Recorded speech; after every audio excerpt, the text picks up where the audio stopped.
Hello, everybody. Um, this is Laurencia. I'm coming to you with a dream today.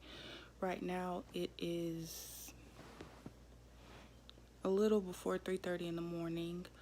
I'm gonna tell you a little bit about myself. I was baptized with the Holy Spirit in sometime in February, and I've been in the truth now for about a month. The Lord sends me dreams when I fast. I fast very often. I stay at home with my family. I don't work. I've been out of work since November due to a surgery. So I have a lot of time to spend with the Lord. I get a lot of dreams, but I've never had a dream like this. A little information, you have to excuse my countenance because I've not had any good sleep for the past 2 days, anything over 4 hours.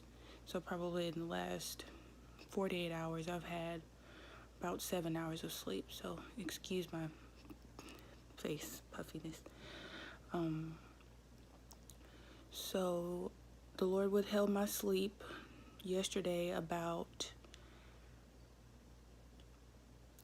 8 a.m. yesterday. I was able to sleep, and a little after 8, and I was woken up at 12 noon, so it's a little bit less than 4 hours of sleep. I had some stuff to do. I had to take my sister to work and everything, and I was instructed to stay up until tonight. So I finally got in the bed around 9-10 o'clock. I finally fell asleep, and this is the dream that the Lord sent me. I was getting ready for a party, and I don't go to parties. I stay at home, so this was definitely out of the norm for me. I was getting ready to put on this black lingerie, negligee type situation. As you can see, I would never wear anything like that, but it had like the thigh high lace stockings and like the lace G-string and bra attire, and I was getting ready to go to a party. And at this party, it was a lot of people, like it was like Beverly Hills type party. There was a pool there. I remember a basketball player being in the pool, and he was stretching out, like showing how tall he is and saying he was bigger than the pool. And the girl that I was with, we started like walking up like this mountain trail, which I love nature walks. But it looked like Beverly Hills, like by the Beverly Hills sign. And we were walking. Once we got to the plateau, we looked in the sky, and we saw the moon, and it was a very thin layer, sliver of a moon, almost to a new moon.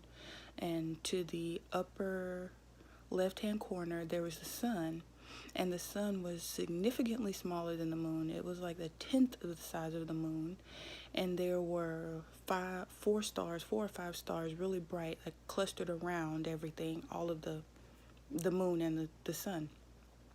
Excuse me. And me and the girl I was with decided to take our phones out because we were going to take a picture of this solar anomaly. You never would see that. So as soon as we took the picture, I told her, I said, something bad is getting ready to happen. It's getting ready to be very, very bad. Millions and millions and millions of people are going to die. And as soon as I told her that, bodies just started falling out of the sky. And it turned from being on this mountain, on this in Beverly Hills, to walking into this facility, like a stainless steel facility. As I was walking in with a group of people, I was just saying, Lord, help me, Yahweh Bahashim, Yahweh Shai, please protect me, please save me, please, Yahweh Bahashim, Yahweh Shai. And I kept saying it over and over, kept saying his name, calling him over and over. As I was walking through this corridor, it was metal everywhere, just stainless steel everywhere. And once we got inside the facility, to my left, there were big, large vats of,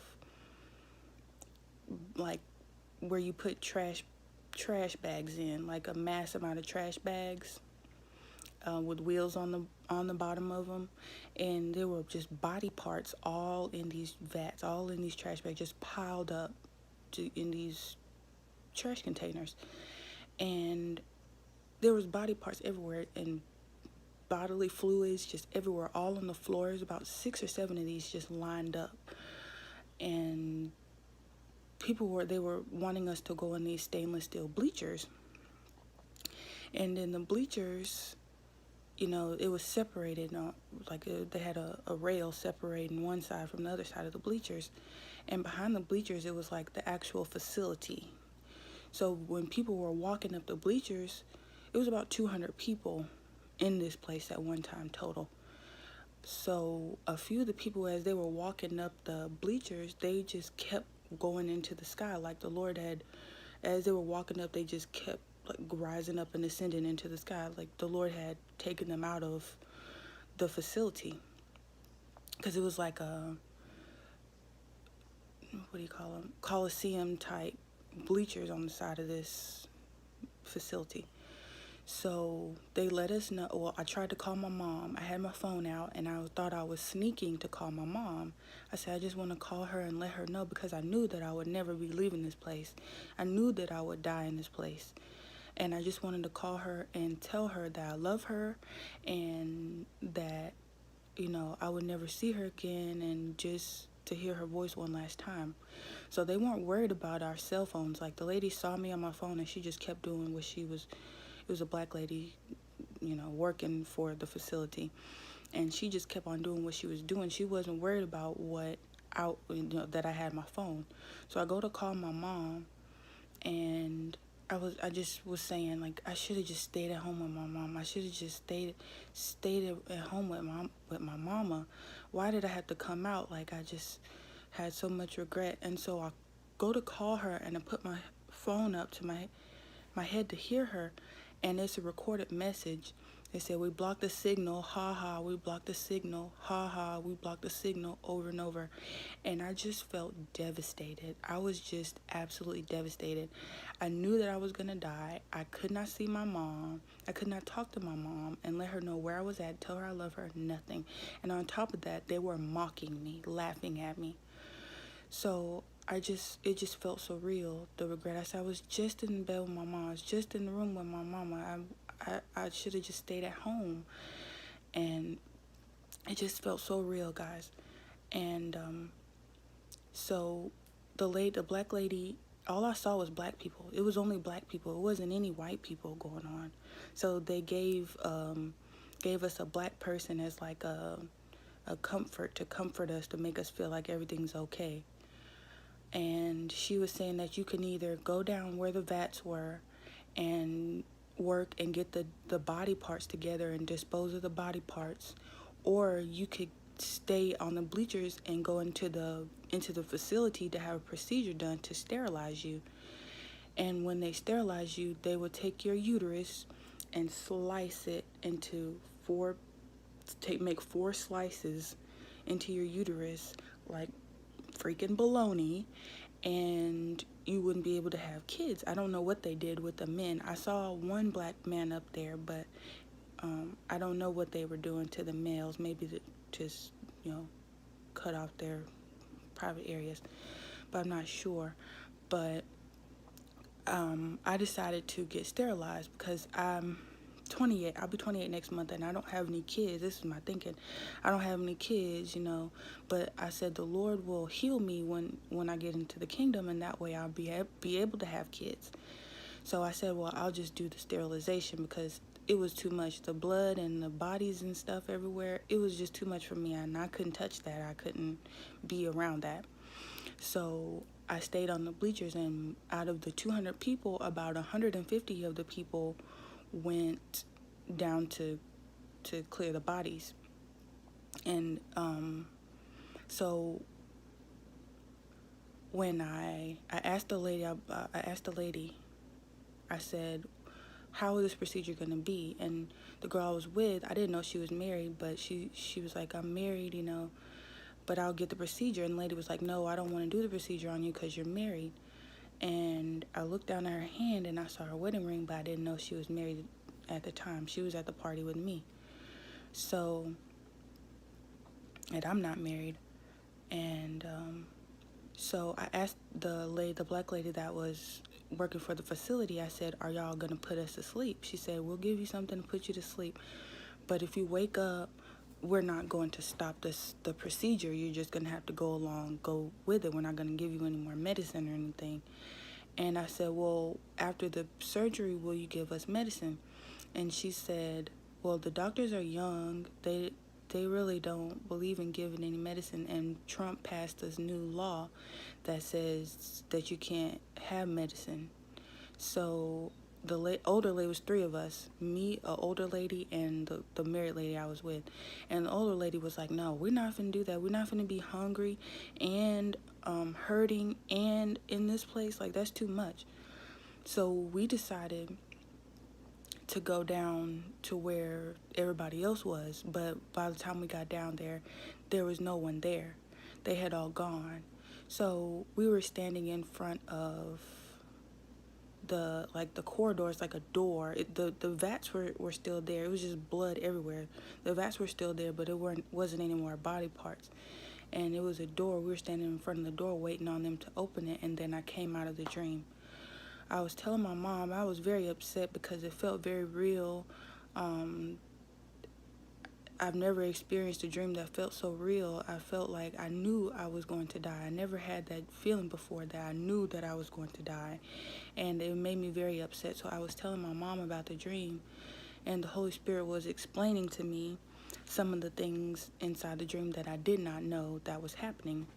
So the people that were called up, those were the elect, and they weren't able to go through with the dream, but with the FEMA camp, or the concentration camp. The Lord delivered them from that, but He didn't deliver me from that because He wanted me to see. He wanted me to see what people were going to go through.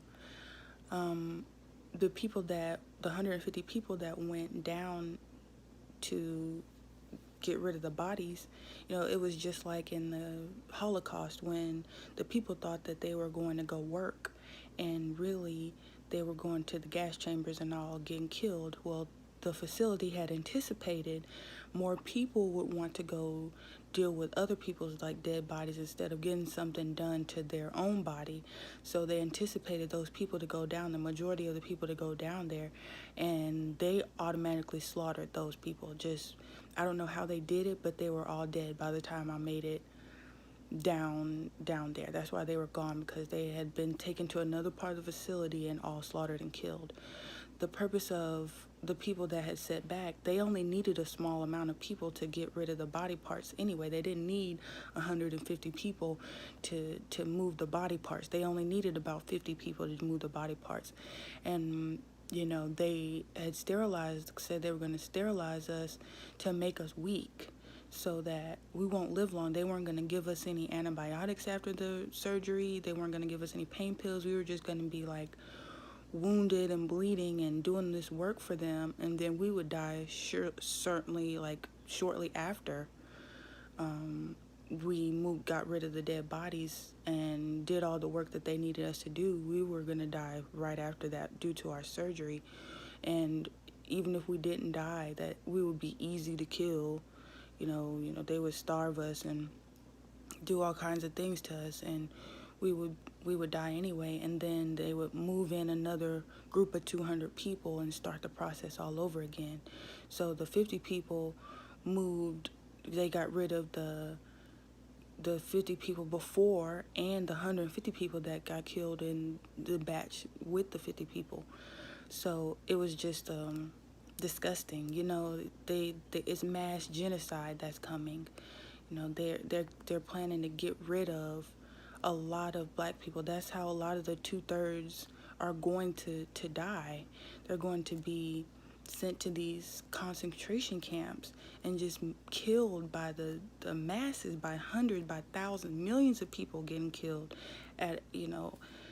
systematically in these FEMA camps, these concentration camps. And the Lord is not done. He's still holding my sleep. So, I'm extending my fast. This is the 5th day. I'm extending it through the weekend. I believe it's going to be a 21-day fast. But I will be uploading more videos and dreams as the Lord sends them to me. So I'd like to thank you so much for listening. All praises, of course, to Yahweh Bahashem, Yahweh Shai, and Bahashem Rakakodash. And may he bless you and keep you at all times. Know that he loves you and cleave to him. And he wants you to trust in him and provide and let him be your provider. And not to worry, not to be afraid, but use this as a way to let you know that you need him. These are scary times. It's getting ready to be very bad and soon, and people are going to be partying and going about their normal lives, and they have no clue what's getting ready to hit them. We have no clue what's getting ready. You're partying and eating and drinking and living it up, and death is right around the corner. And please don't be deceived. Please get your hearts right. Please get your minds right and your souls right. And cleave to our Father. He wants you to cleave to him during these perilous times. Thank you. He loves you, and so do I. Bless you.